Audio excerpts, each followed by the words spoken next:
Hi, today we're going to talk a little bit about balance, and we're going to take you through some balance exercises. Now, balance is probably one of the most important skills we could use in training. Probably one of the most important skills we need in our lives, but it's also the one skill that we don't train. And it becomes even more important as we get older. So let's start training balance at an early age and maintain it into our golden years. With me is Rachel. Rachel's going to take us through a progression of balance training exercises, and the point is to find that level or that intensity that you feel challenged, and then take yourself from that point onward. So what Rachel's going to do, she's going to show us the different foot positions. First position she's going to show is just what we call the feet in hip width stance. Now from there we can progress. Rachel's going to just simply take a step forward.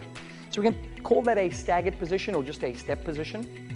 We can get a little bit more challenging here by going into what we call a split position. And again, if that's not enough, Rachel's going to go heel to toe. And then ultimately where I'd like her to go is standing on a single leg.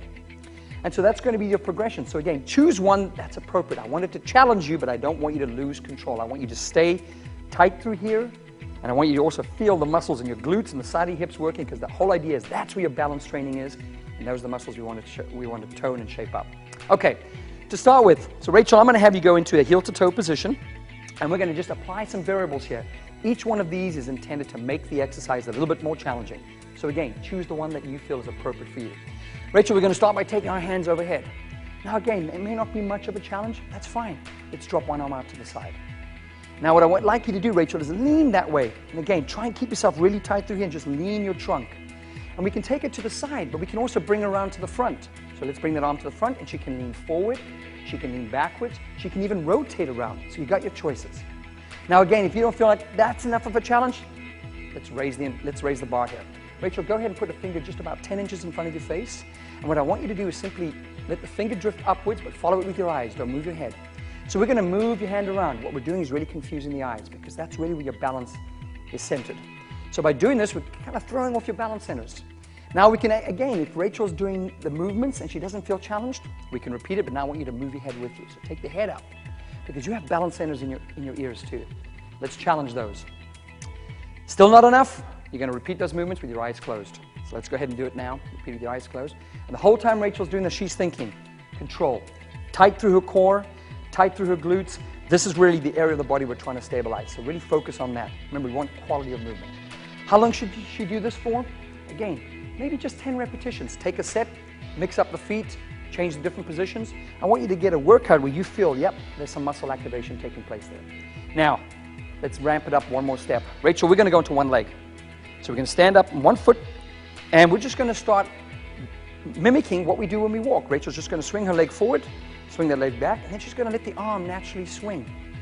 And you notice that as the leg swings forward, the arm swings back. And so right now, we're starting to mimic what you do every time you take a step and you're walking. And so this is not a challenge for most of us. We can add a little bit more of an exercise intensity to this. I'm going to have Rachel reach down towards the floor and really reach back up here. So again, we're making it more dynamic. Reaching down, reaching up, and the cues that I'm looking for. Her foot stays flat. Her knee is staying aligned over that second toe. Her trunk is nice and stable. You notice she's not shaking, she's keeping everything in control. She's working the muscles through her core as well as the muscles through her hips. You notice as she drops back, she throws her butt backwards. That's really promoting a good, effective squat movement. So now we're moving in the forwards-backwards plane. Let's take it up one more notch. Rachel, we're going to move out to the side now. You're going to take your leg out to the side like this and move it across the body. All right, beautiful. Just doing that motion right there. You notice her legs and her arms are moving in a left to right motion. We can now add a little element to this. We're going to have Rachel, as the leg goes out, we're going to have you drop into a little bit of a squat. So you're going to drop down into a squat position and come on up. Perfect.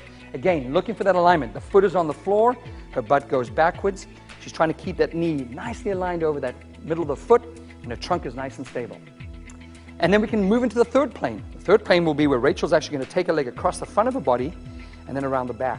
And as she does that, she's going to keep the arm moving in the opposite direction.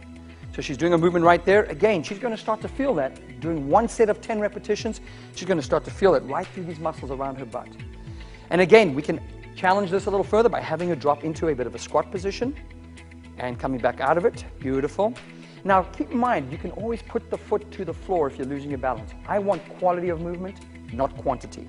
So just remember, you've got a series of progressions right through here. You've also got an option to do one set of 10 in each directions. You're getting a lot of exercises, and you're going to train balance, and you're going to firm up this area. Go and have some fun.